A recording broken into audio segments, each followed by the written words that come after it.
In full disclosure, before I begin this review, I'm a straight white male that has neither the experience nor understanding as much as I would like to. I can try to learn, be educated, and be an ally, but I can't speak with confidence or faux understanding to an experience that has or never will be mine. I feel vastly underqualified writing this review, and my hope is to see a female, queer, or non-binary perspective in this space that can be written with the nuance I cannot. Thank you so much. Hi everybody, my name is Ezekiel McAdams. I'm a freelance writer and journalist, and I'm here for another Culture Gecko Theatre Reviews. And I'm talking about 25th Street Theatre's The Art of French Cooking, written by Canadian French playwright Madeline Blais-Dahlem and directed by Anita Smith. This extraordinary piece of theater is Alice in Wonderland with steroids, estrogen, adult content, and confidently oozing with female empowerment and sexuality that knows how to have fun without forgetting the points it makes. There were things that I'm remiss at revealing because it was such a delight to go into a theater and see a production of that scope and scale that was so utterly confident with what it was. It knew exactly what it was. And if you're uncomfortable, that's your issue. But the play had no problem being what it was. Elizabeth Nepjuk is wildly vulnerable, relatable, and heartfelt in her portrayal as Blanche. Her versatility as a performer is obvious, as comedy, drama, curiosity, and raw sexual confidence is just as layered and grounded, providing the anchor overlooking the surreal, absurd fantasy the audience is being thrust into. Bergbusch is absolutely delightful as Boobel, who is Blanche's right boob. She steals every scene with the whimsy, naivete, and unadulterated charm that is only comparable to someone finding themselves on spring break, embracing each misadventure with gusto. Bobbi Lee Jones is the perfect counterpart of the duo as Boobar, Blanche's smaller boob. Jones allows the empathy to shine as her hope for reintegration into a part of a body that is all she's ever known. Jones conveys compassion, intertwined with longing and sadness for dreams unfulfilled, while never losing the comic joy and manic joy that is on full display. In full disclosure and fairness, I can only speak to Bergbusch's portrayal of Boobel, Blanche's right boob, as the performance I reviewed was opening night, last night on May 4th, 2024. As Danova Dickson, Boobel's Understudy, is playing on the dates of May 9th to 11th, which has since passed. Bratton provides the definition of a chameleon in his performance as four characters: Richard, Bull, Gustav, and Dr. Heinrich. Bratton has to juggle accents, affectations, and physical mannerisms while utilizing stereotypes, but making each character definable in the lens of absurdity that defies veering into full camp.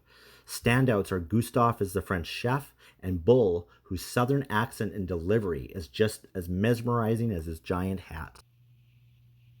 And where else can you go if you want to see a Las Vegas showgirl that's a chicken? Finally, let's talk about Marley Duckett, who is marvelous as each of her characters, ranging from a Las Vegas showgirl chicken to the voluptuous Chloris, are so perfectly positioned in the production that you will leave wanting more, but never disappointed. Anita Smith's direction is a masterclass and worthy of being nominated. To use an analogy, if you think of this as an orchestra, Smith as the conductor made what could have been impossible in lesser hands not only a reality, but a well-tuned machine that she created with the cast, crew, and genre-defying script.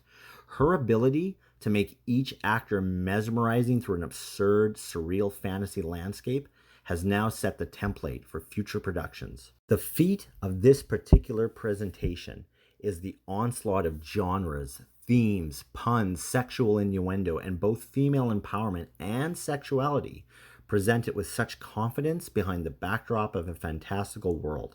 It's indescribable. While art is subjective, this play and production is a new genre that needs a portmanteau to encapsulate its contents. It is also uniquely visual, mixing physical movement and comedy in a kaleidoscope that only asks the audience to have fun, enjoy the ride, and maybe not to forget about the subtext, messaging, and themes that are just as important. Every member of this production, starting with written by Canadian-French playwright Madeline Blais-Dahlem. Wonderful, evocative, ambitious script to the director, the cast, and each member of the crew should all be recognized for bringing a work of art to life and creating the unimaginable.